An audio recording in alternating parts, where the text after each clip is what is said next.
What's up, guys? Welcome back to another episode of our podcast. I'm Jay, I'm Lex. and this is another episode of the Jay and Lex podcast. Today, we're going to be talking about lead.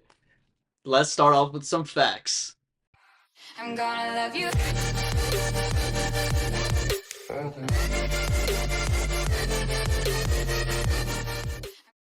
To start off with some facts, lead's atomic number is 82 because it has 82 protons. Isn't that right, Jay? It also has 82 neutrons because protons are the same thing as neutron. Wait, no, they're not.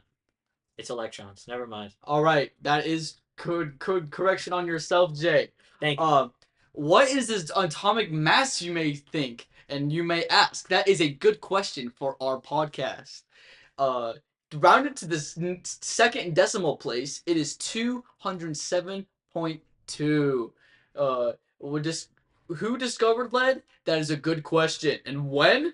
It was used throughout time, since caveman to whatever they use lead for today. Isn't that right, Jay? Yeah, totally. What are some good common examples of lead?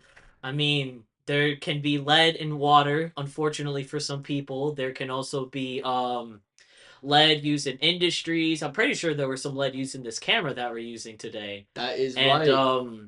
it's just made for to hold buildings up, to support our agriculture and stuff. That is correct. When was it discovered? As I said before, people have been using it since the dawn of time. So, the main base it was used, the main area it was used in was China for their pencils because they also created paper. How else are they going to write on that paper? Am I correct? Yes, before then they would probably have to use some sort of thing like coal or ink, and then everyone used the standardized pencil when China first invented it. You may ask, what is the element's state of matter at room temperature? That is a good question. That answer to the question is solid. Right, Lex? That is correct. Last question, so we go to the history section. What family or group is it a part of? It would be associated with metals, because it is malleable, hard, and shiny. And conductive, guys. And Don't forget conductive. conductive. Don't forget conductive. It's It'll a key put trait of gap. metals, guys. You gotta remember this for your next test, whenever it'll be. Yeah, now to the history section.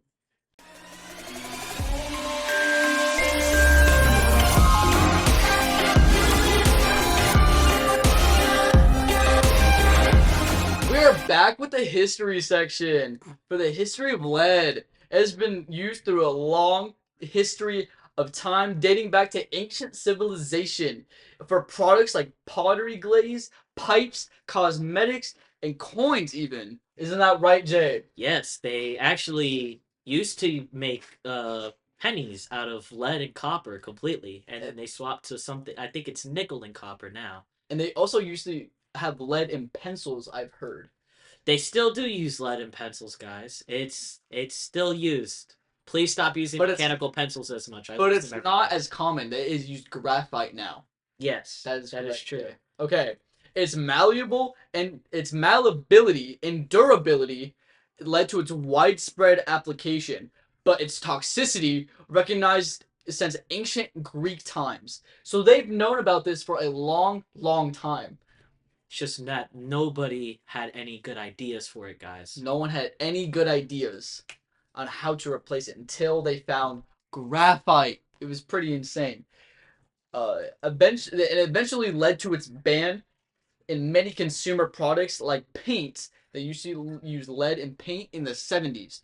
Pretty crazy. Despite mounting health concerns, crazy amount of people were getting this lead poisoning.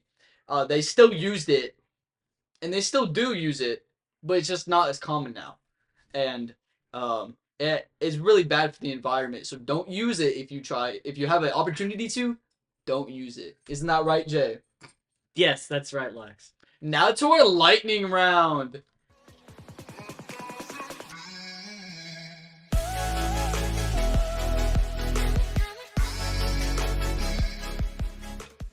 Welcome back to our lightning round. It's gonna be a crazy quick round, less than 30 seconds. To start off, electron configurations. Jay's gonna be reading this one.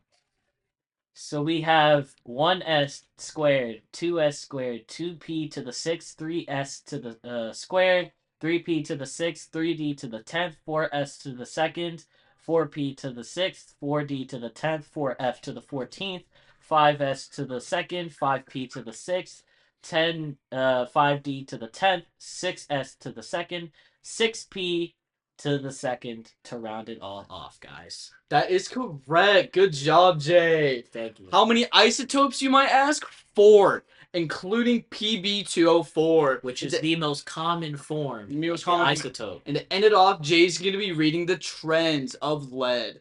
So, the trends that lead has, guys, is the increasing atomic size and mass down the group, greater metallic character compared to elements above it, and is predicted to have a relatively low ionization energy and electronegativity due to its large size, guys. And that's gonna be it for lead. Thank you for watching our podcast. Next time. Please give us money. We really need money.